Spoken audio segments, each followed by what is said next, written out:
Bienvenidos, amigos de la vida, a Psicoanálisis Respuesta Necesaria.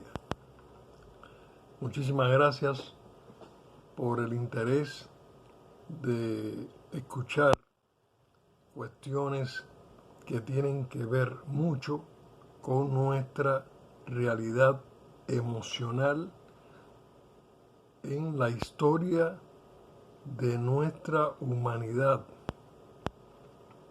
Comenzamos ya con la masturbación, va a ser el ciclo número 4. Habíamos terminado en que a veces ciertas experiencias específicas dan origen a formas de temor a la castración bastante grotescas. Un niño, esto es algo de los ejemplos del psicoanálisis, que se sentía excitado sexualmente por sensaciones del equilibrio provocadas por un movimiento de girar sobre sí mismo, sintió luego el temor de que se le volara el pene.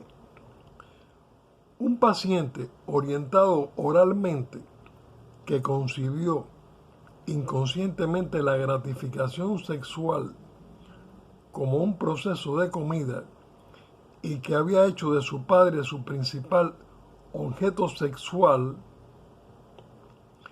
había oído hablar de cáncer y de microbios, después de haber visto, siendo un jovencito, los genitales femeninos, incubó la siguiente idea fantástica: si me atrevo a comer el pene de mi padre, o lo que sale del pene de mi padre, las pequeñas chinches que son el germen de los futuros niños devorarán mi pene desde adentro. Estas son realidades que se meten en la chimenea de los seres humanos y que pueden salir gracias al tratamiento psicoanalítico. A veces los niños están menos asustados por la idea de que su pene puede ser objeto de un daño en el futuro que por la idea de que su actividad masturbatoria puede haber lesionado realmente su pene, que éste ya no está sano y que ello se descubrirá algún día. Esto podría llamarse el complejo de castración de tipo femenino en el varón. Este hecho puede verse facilitado por la circuncisión o por un tratamiento médico en la región genital, como también por la vista del pene de un adulto o de un muchacho mayor que él. Los hombres que presentan este tipo de castración sufren a menudo el temor obsesivo inconsciente de que su pene es demasiado pequeño. Su convicción se debe a la impresionante visión durante la infancia del tamaño del pene de alguna otra persona cuando el propio era efectivamente pequeño. La feminidad, entre comillas, en los varones no siempre tiene el sentido de claro que estoy castrado. Por el contrario, el desvío hacia la feminidad, que es el hecho de apartarse del uso activo del pene. Entiendan, el uso activo del pene, el pene como uso activo, no pasivo, ¿bien? Es entendido a menudo como un reaseguramiento contra una posible castración futura.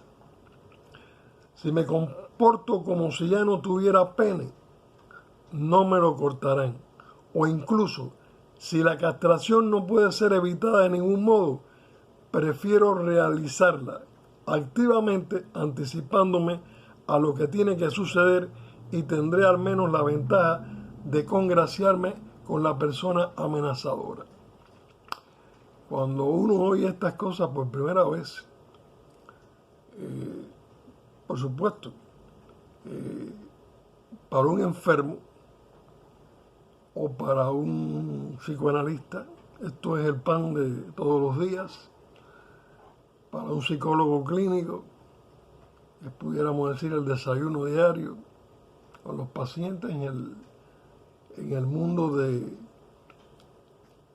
psicoanálisis, pudiéramos decir, es algo con lo que hay que luchar y batallar. Todo después se comprende que es extremadamente sencillo.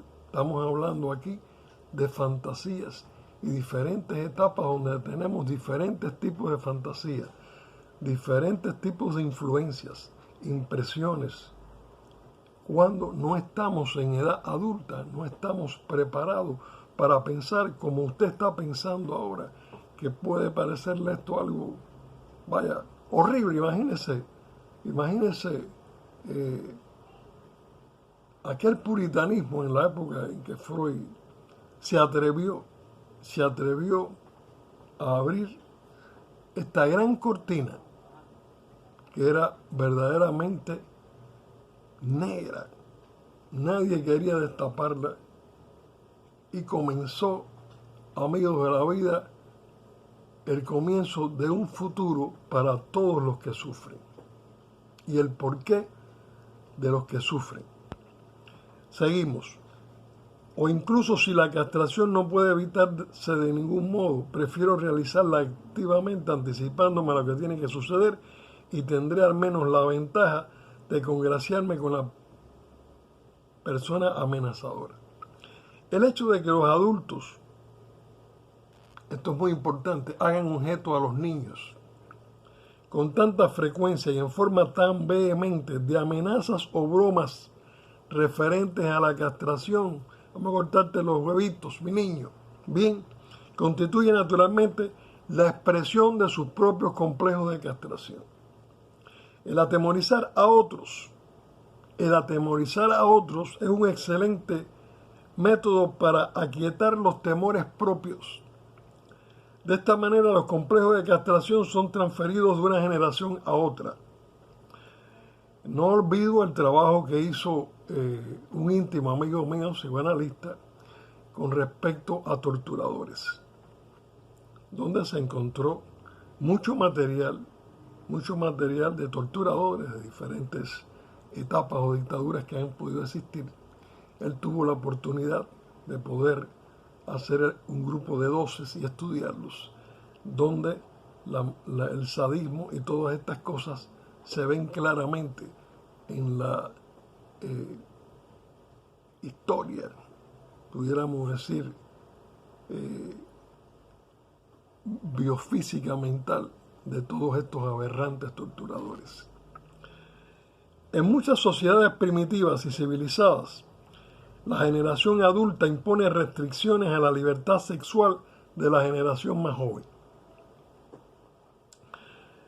Los ritos de iniciación que asocian la sexualidad a experiencias dolorosas constituyen un ejemplo de estas condiciones impuestas a la generación más joven. Muchos de ustedes, y ya como les he estado explicando, vamos a tratar de ser un poco más activos en la ayuda real y en lo que el psicoanálisis realmente plantea y en lo que pasa en las entrevistas psicoanalíticas, en lo que usted, yo y todos, cuando llegamos al diván, somos capaces de expresar de toda nuestra vida reprimida, diríamos, ¿ok?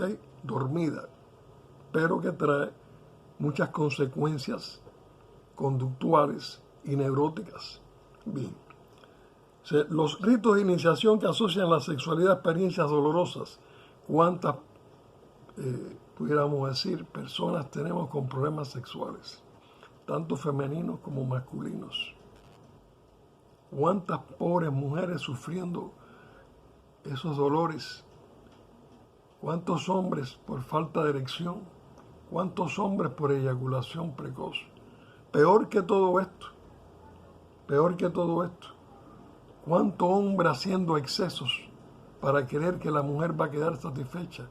¿Cuántas mujeres engañando a esos propios hombres? Y al final de todo eso, el amor se va despedazando porque se sienten que están completamente en una acción teatral. Repito, los ritos de iniciación que asocian la sexualidad a experiencia dolorosa constituyen un ejemplo de estas condiciones impuestas a la generación más joven. Es posible que en algunas culturas se hayan infligido efectivamente daños genitales a los que se rebelaran. La intensidad de la angustia de castración está en relación con la elevada valoración de este órgano durante la fase fálica. Eso es, vaya, una alta valoración en la fase fálica. Ese pene, la gran importancia del pene. Y nadie se atreve todavía a hablar de la gran importancia del pene.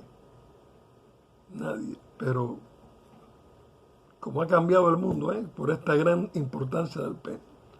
Esta misma valoración hace que el niño, enfrentado a la alternativa de renunciar a las funciones genitales o poner en peligro su pene, se decida por la renuncia a las funciones genitales. Un adulto preguntaría, ¿de qué sirve un órgano si se me prohíbe hacer uso de él? Pero en el periodo fálico, los factores narcisísticos tienen más peso que el factor sexual, de modo que la posesión del pene constituye el objetivo capital. Dejémonos hasta aquí, amigos de la vida. Tendremos otros videos como este, muy próximos. Disfrutemos de la realidad. Disfrutemos de aprender. Disfrutemos de saber. Escapémonos de esa escuela de matemática, historia, geografía, bla, bla, bla, y lo que le interesaba al maestro imponer sobre la cultura en cuanto a sus ideas de diferentes tipos, tanto políticas, religiosas, sexuales, bla, bla, bla, bla. Ha llegado el momento de colocar a la humanidad en el punto donde hay que buscar, amigos de la vida, las respuestas necesarias. Nos seguimos viendo. Los quiero mucho.